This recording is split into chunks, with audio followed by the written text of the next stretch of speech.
dia juga dia yang pegang kayak gitu loh. Oke, Samen tadi kan nanyain solusinya seperti apa. Intinya kalau bukan Samen yang melakukan, kalau bukan Samen yang bersalah, saya rasa lepaskan saja. Solusinya ya nggak ada, memang harus dibayar. Kalau Samen nggak mau bayar ya udah biarkan. Ya udah, itu dia mau WhatsApp kayak gimana terserah aja. Allah juga tahu saya. Tapi kan paspormu nggak digadein ke dia kan? Paspor saya sama majikan saya. Makanya kamu masih beruntung. Majikanmu pegang paspormu. Kalau enggak kamu malah mampus 2-3 kali. Mam tahu nggak? Itu Mam tahu nggak? Kenapa? Itu si A itu baik banget sama saya, tapi saya tidak nyangka dia seperti itu. Dia itu dipercaya sama anak-anak ya. Dia nitip gadein paspor ke tempat si Mami lah. Oke, tahu-taunya itu digadein kemana-mana. Apanya? Paspor. Orang baik pasti ada maunya, Mbak. Kalau orang yang tidak pernah marah sama orang lain, kalau orang selalu tulus, itu karena ada maunya. Nah, tapi kalau aku juga nggak nyangka kenapa ya, kayak saya dia minta apa, dia butuh apa, ya udah itu uang ada pakailah, kalau memang mamamu sakit Kak pakai aja. Tapi ya nggak tahu ternyata sekarang dia kayak gini, malah sekarang semua fitnah itu dituduhkan ke saya kayak gitu.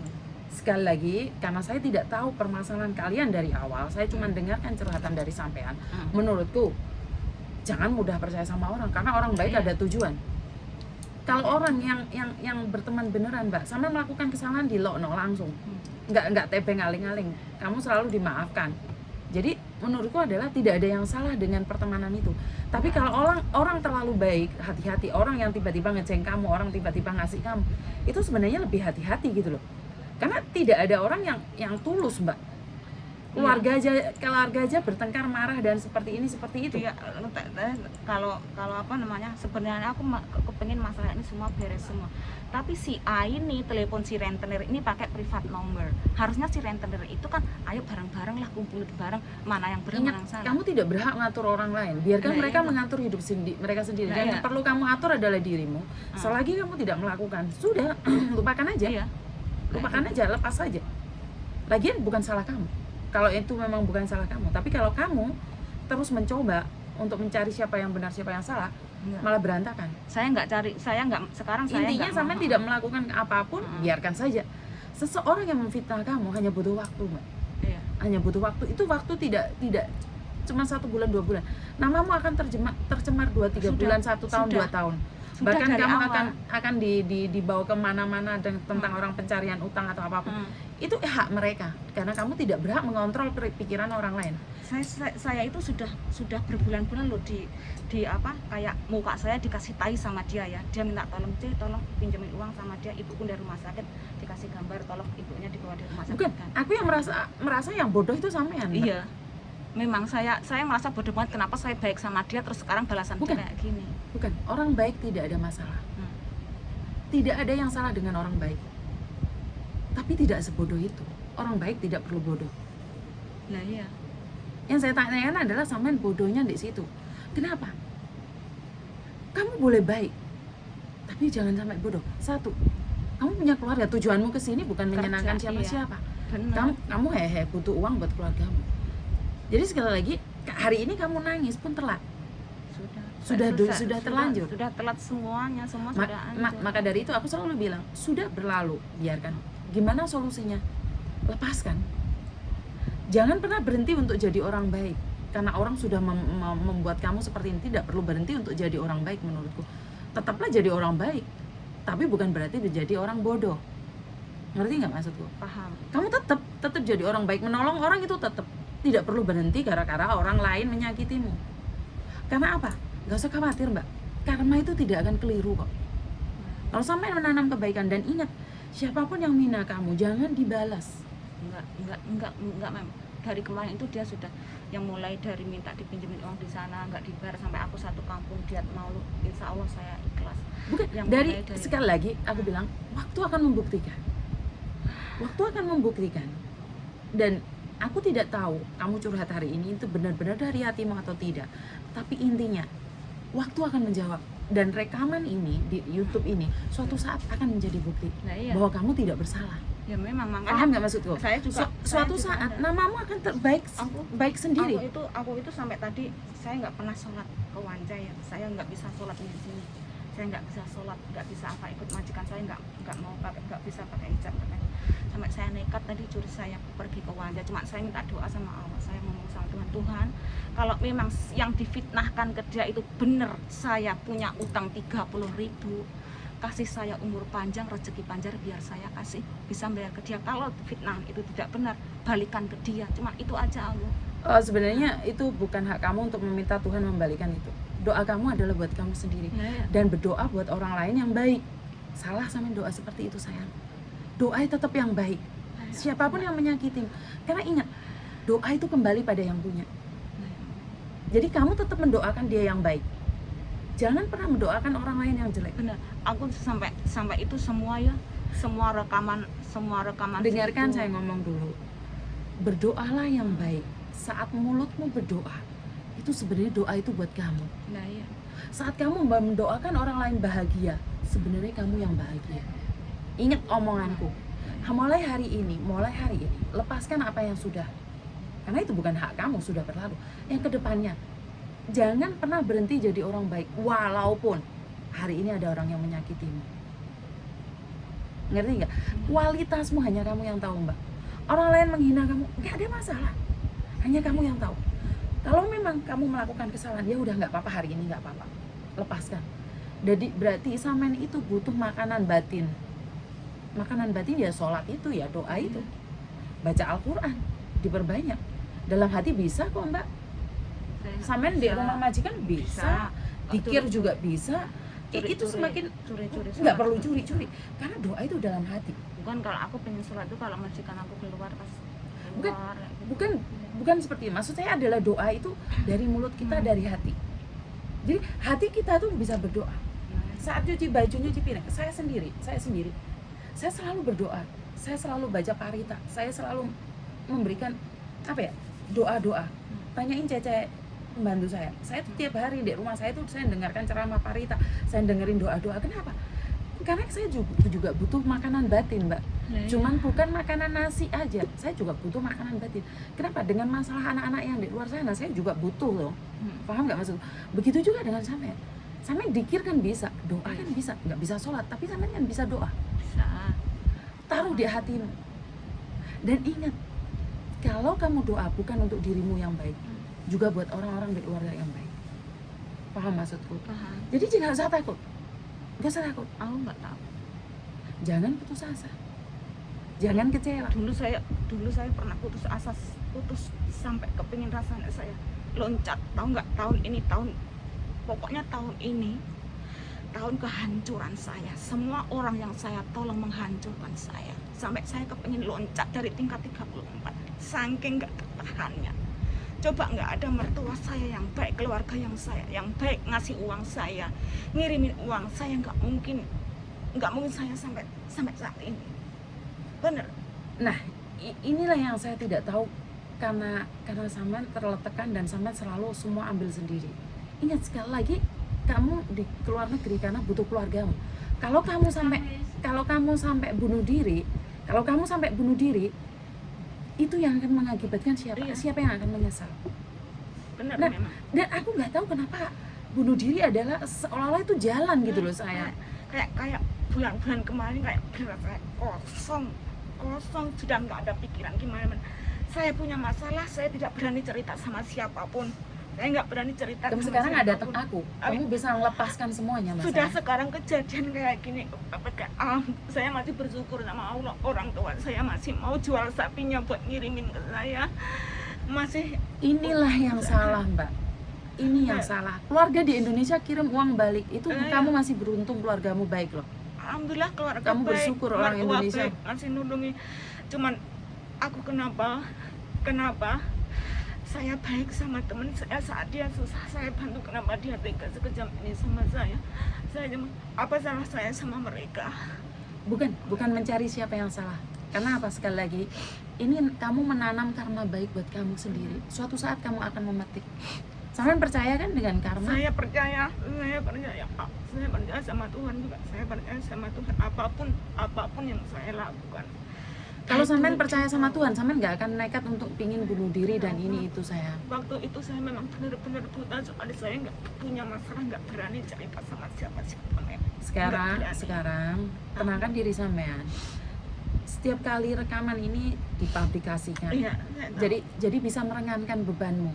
Jadi kamu suatu saat dengar lagi suara ini bahwa banyak anak-anak di luar sana lebih parah dari sampean. Saya pengen tahu anak-anak teman-teman saya yang di Hong Kong. Jangan percaya sama teman sebaik apapun teman saya. Contohnya teman saya sebaik kayak gitu, kayak saudara tak tolongin, dia punya utang tak tolongin, akhirnya menjerumusin saya dan akhirnya hutang-hutang semua saya yang bayar. Teman saya yang baik juga satu orang lagi tak tolongin, tak percaya dia, uangnya ini, ternyata sekarang sudah dia kabur. Dia menfitnah saya yang saya bawa uang rentenir 30.000, padahal tidak ada satu anak pun yang balikin uang itu. Dia juga tahu Mam, si A, si B, si C itu tidak pernah ngasih bunga selama ini juga dia tahu. Oke. Sekarang putus dengan rentenir itu, jangan berhubungan. Ini loh Mbak, ini loh akibat kalau kamu berteman dengan rentenir. Ini sebenarnya sebab akibat kamu berteman dengan rentenir. Seandainya kamu berteman dengan orang-orang yang di masjid, seandainya hari ini kamu berteman dengan orang-orang yang di organisasi, itu makanya lebih baik buat kamu. Tapi karena ini sebab akibat kamu berteman dengan rentenir, ini karma kamu memperkenalkan dirimu, temenmu ke rentenir.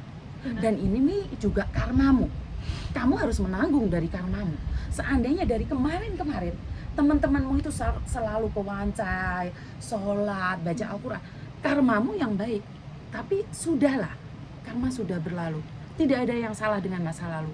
Sekarang sampai semakin dekatkan sama Tuhan. Karena sampean berhak bahagia. Dan ini pelajaran buat sampean. Sampean masih beruntung. Keluargamu orang hebat. Aku salut sama keluargamu di Indonesia yang menjual barang-barangnya demi kamu yang di Hong Kong loh. Kamu ke luar negeri malah keluargamu kirim uang ke Hong Kong, Mbak. Saya kalau melihat ya Rasid kiriman bapak saya, adik saya itu rasanya ya Allah ya Rabbi. Dulu aku 4 tahun kerja di Hong Kong, tidak pernah ada punya utang sama siapapun. Alhamdulillah rumah bisa kebeli, mobil sudah kebeli. Sekarang 2 tahun aku di sini lagi. Saya bantu teman baik saya dihancurkan kayak gini sama orang tua saya, harus jual sapi dia, pinjam utang sana sini buat nyelamatin nyawa saya. Bulan kemarin terakhir saya ngomong sama majikan saya, Mem, jadi nggak ini lagi ke saya. Dia bilang, iya Cece, maunya kalau gitu nggak mau pinjemin aku ya uang 10.000. Dia enggak, aku ngomong kayak gitu. Terus majikan saya bilang, nggak usah pinjam Cece, tak kasih separuh ya long service kamu kalau kamu butuh uang. Saya saat itu saya lepasin maskermu, kamu nggak bisa nafas. Saya sampai sujud syukur di WC. Ya Allah ya Rabbi, terima kasih kamu sudah ngasih jalan aku terbaik, tahu nggak? Yang itu sampai kadang kayak gini. Setiap kali saya waktunya saya bayar, alhamdulillah Allah ngasih jalan saya. Orang tua saya ngasih uang, gajian saya buat bayar yang ini, saya punya lagi buat yang itu. Saya cuma kelihatan sama menanam yang bagus, sama tetap dapat yang bagus kan, tidak akan keliru karma sama. Sekarang aku difitnah sama dia, katanya saya ambil itu uang sama si dia, uang 30.000, anak-anak sudah balik sama dia, padahal 1 sen pun anak-anak tidak ada yang sekarang balikin. sudah selesai. Intinya masih ada orang baik sama sampean. Intinya masih banyak orang sayang sama sampean. Bisa nggak sekarang putus hubungan dengan rentenir? Ya, bagaimana ya, Mem? Bukan hanya kamu yang bisa memutuskan hubunganmu dengan rentenir. Bisa. Sekarang ke depannya liburan datang ke Wancai, berdoa ke masjid, sisakan waktumu ke sana. Dan kamu punya uang 100-200, taruh di kota amal, tanam di situ. Itu karmamu. Kamu suatu saat akan ngambil itu. Uang 100 yang kamu taruh di kota amal itu akan balik ke kamu, Mbak, nggak keliru. Cuma di sini teman curhat saya waktu kemarin itu mertua saya bilang, udah Ndok, biarkan saja dia mau ngomong apapun, kamu mau difitnah apapun, Allah tahu kalau kamu nggak makan ya sudah, nggak usah didengarin. Nggak apa-apa, kan aku bilang lepaskan, bilang sama Tuhan, ini memang salah saya karena saya berteman dengan rentenir dan saya akan menebusnya sendiri dengan cara sendiri. Sekali lagi, Sampean tahu, sampean bisa ke Wancek sembahyang di sana.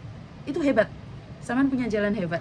Jadi sampean tetap bersyukur karena Tuhan masih sayang sama sampean. Alhamdulillah tadi sebelum aku kesini, sebelum aku mau sholat dulu ke Banjai, nanti ke tempatnya Mem Yuni, aku bilangin aku pengen curhat semuanya. Seandainya tidak ada manusia yang mendengarkan curhatan saya, setidaknya Allah masih mau mendengarkan curhatan saya. Kayak gitu. Hailah. Udah, duduk di sini. Ada cerita anak yang lebih parah dari sampean. Ngomong, jadi aku tidak mau sampai larut dalam kesedihan. Masih banyak anak lagi yang lebih parah. Sampean masih beruntung. Keluargamu hebat, majikanmu hebat. Ingat, orang hidup ada godaannya, wajar. Jadi tidak ada yang salah dengan sampean. Tapi aku cuma pesan sama sampean, hari-hari ini, mulai hari ini, sisakan sedikit rezekimu ke kota amal. Biarkan kota amal yang punya catatan sendiri ke kamu. Karena itu Amin. tugas kamu. Amin. Saya sudah lama itu semenjak si A itu kabur, sudah enggak ini lagi sama yang rentenir itu. Bagus. Alhamdulillah bayaran bank, utang sana utang sini, alhamdulillah ada jalannya. Adik saya sudah ngomong, Mbak, dia bilang, utang kamu berapa? Ngomong kayak gitu, nanti tak bantu dari sini. Nanti kalau sampean udah beres utangnya sampean, ditata lagi hidupnya sampean gimana? Keluargamu hebat. Kamu masih beruntung, keluargamu hebat. Salut sama keluargamu, salam buat keluargamu. Padahal dari awal, kenapa saya tidak mau cerita semua sama keluarga saya itu? Saya ada satu kesalahan yang pernah saya buat sama keluarga saya. Saya kepingin nggak kepingin nyusahin orang tua saya. Bisa nggak di sini kamu minta maaf pada keluargamu? Bisa. Sekarang kamu ngomong sama keluarga. Untuk keluarga saya, emak bapak saya yang di Banyuwangi, adik saya yang di Banyuwangi, saya minta maaf. Selama ini saya tidak pernah mendengarkan omongan mereka. Saya egois. Saya ingin membuktikan kalau diri saya kuat, kalau saya bisa. Tapi sebenarnya saya tidak bisa tanpa keluarga. Benar, Mek? Sebenarnya cobaan saya tahun ini cobaan terberat buat hidup saya. Gak apa-apa. Sekarang buat keluarga yang ada di Indonesia, saya cuma menyampaikan terima kasih karena sampai hari ini Anda masih mendukung saudara Anda yang ada di Hong Kong saat ini. Anda adalah keluarga hebat yang sampai saat ini mau memperjuangkan saudara Anda yang ada di Hong Kong sini dalam keadaan terpuruk apapun. Terima kasih buat orang Indonesia yang khususnya yang berada di Banyuwangi. Anda adalah keluarga hebat, Anda adalah keluarga yang mau mendukung keluarga sendiri yang ada di Hong Kong. Banyak yang saya dengar bahwa keluarga di Indonesia itu selalu menjatuhkan dan butuh uang saja. Ini pertama kali saya dengar keluarga dari Indonesia kirim uang balik ke Hong Kong. Jadi saya terima kasih sekali buat keluarga yang ada di Banyuwangi. Dan saya cuma bisa berharap dan berdoa sedikit lega, Mbak. Alhamdulillah. Lega ya. Jadi saya bersyukur dan ada pasti aja jalan keluarnya karena kamu menanam karma baik. Aku lihat sedikit demi sedikit sebenarnya kamu menuai karma baik juga. Jadi yang dibohongin sudah, biarkan, lepaskan. Untuk di sini juga mertua saya selalu bantu saya. Sampai dia malu pinjam utang sana sini, doa aku sampai kayak gimana. Habis gimana, Bu? Kalau mertuamu di Hong Kong? Ada, mertua saya ada juga di sini. Juga buat mertua mbaknya yang ada di Hong Kong sini, terima kasih sudah mendukung dia. Terima kasih juga karena kita sama-sama tidak tahu apa yang terjadi. Mbak punya prinsip satu, lebih baik dibohongin daripada kamu yang jadi pembohong. Lebih baik ditipu daripada jadi kamu penipunya. Oke? Sampai terakhir itu yang kemarin saya pernah gadaikan paspor mertua saya buat bayar bank saya. Dan akhirnya paspor mertua saya itu digadai ke tempat lain. Harusnya aku nebus 5.000, jadinya sampai 15.000. Enggak, Mem. Wah. Itu gara-gara si A ini. Oke, sudah. Jangan terlalu larut dalam kesedihan. Kamu sekarang fokus ke depan. Setelah video ini terupload, kamu dengar sendiri suara hati kamu. Suatu saat kamu buktikan sama si A, inilah aku masih berdiri tegar sampai hari ini. Tapi kalau kamu nekat bunuh diri, hari itu juga kamu selesai. Insya Allah saya nggak sampai segitunya. Oke, jadi pegang ya, kasihan mertuamu, kasihan bapak ibumu, kasihan suamimu, yang mereka tetap sayang sama kamu. Ngerti? Tak tutup dulu ya, biar nggak kepanjangan ya. Ah, saya nggak tahu ngomong apa. Berapa kali sih saya ngomong tentang rentenir utang bank, rentenir utang bank. Saya cuma minta sama mbak-mbaknya di luar sana, ayolah rek, podo-podo apa ya, berteman ya berteman lah. Kalau kalian gayanya glamor, ini loh contohnya satu-satu kayak gini. Buat apa sih uang? Kalau kalian butuh uang untuk bangun, di Indonesia itu bisa bangun. Tapi kalau kalian butuh uang untuk glamor, itu yang tidak mampu. Karena glamor, gaya, tidak ada yang bisa menyaingin. Banyak orang kaya tapi biasa aja, tapi orang yang pura-pura kaya gayanya selangit. Itu aja pesan dari saya. Terima kasih buat keluarga yang selalu mendukung mbaknya ini agar tetap bisa kuat sampai menjalani selesai utangnya. Dan buat ibu mertua, terima kasih juga, Anda orang hebat yang mau mendukung menantumu. Selamat ibu, saya bangga bisa melihat Anda suatu saat. Kalau saya bisa ketemu dengan Anda, saya ingin acungin 2 jempol di depan Anda, karena tidak semua mertua itu sayang sama menantunya, tapi sampean salah satu wanita hebat yang bisa memberikan dukungan pada menantunya. Terima kasih dan wassalam.